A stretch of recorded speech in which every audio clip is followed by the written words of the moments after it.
Hello అండి అందరికీ. మేమైతే ఈరోజు ఆఫ్టర్నూన్ లంచ్లోకి మునక్కాయ, ముల్లంగి, సొరకాయ పప్పుచారు అయితే ప్రిపేర్ చేసుకుంటున్నాం. ముందుగా కందిపప్పును నీట్గా కడుక్కొని ప్రెషర్ కుక్కర్లో పెట్టి 4 విజిల్లు పెట్టుకోవాలి.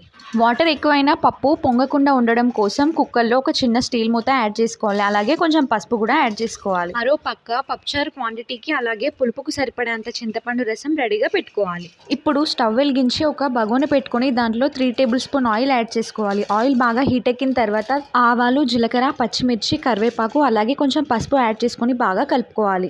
తర్వాత దీంట్లోనే ములక్కాయ, ముల్లంగి, సొరకాయ, టమాటో ముక్కలు యాడ్ చేసుకొని కొంచెం సాల్ట్ కూడా యాడ్ చేసుకోవాలి. ముక్కలు ఉడకడం కోసం కొంచెం చింతపండు రసం కూడా యాడ్ చేసుకోవాలి. తర్వాత పప్పు కుక్కర్ను ఓపెన్ చేసి పప్పునంతా స్మాష్ చేసుకోవాలి.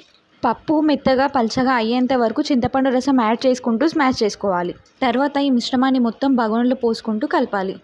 ఇంకా పక్కన పెట్టిన చింతపండు రసం ఉంటే చింతపండు రసం లేదా వాటర్ ఉంటే వాటర్ యాడ్ చేసుకోవాలి. కొత్తిమీర యాడ్ చేయాలి.